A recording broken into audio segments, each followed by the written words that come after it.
You know how it is in Grenada. If one neighbor has cocoa and another has mangoes, we all have it.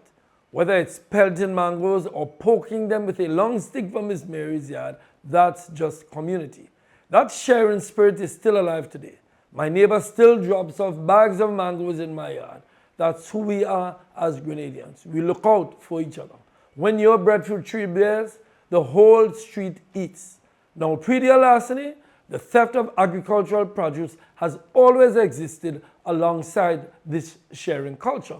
But what we're seeing today isn't the same thing that's been happening for years.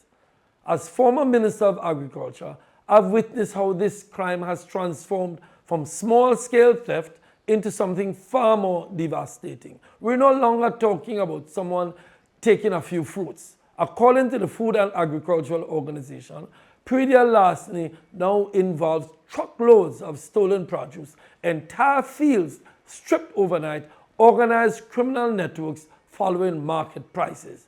More than 90% of regional farmers agree it's become the single fastest disincentive to agricultural investment. When cocoa prices hit 60-year highs, these operations intensified like commodity traders, except instead of buying, they steal entire harvests. In a recent paper, a farmer told researchers, you can have a field 500 trees and get nothing. The current administration has activated the Praedial Larceny Fund and allocated $32.4 million to agriculture. A dedicated officer has been hired. These are necessary responses to what's become a regional crisis. But 80% of our farmers work small plots. They can't fight sophisticated criminal operations alone.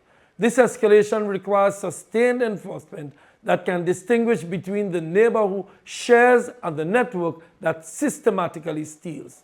The Grenada I know shares mangoes over the fence. We don't strip our neighbors' fields bare with trucks, but we also can't let organized criminals exploit our generous spirit to devastate farming families. First, we acknowledge how Praedial Larceny has escalated beyond traditional boundaries.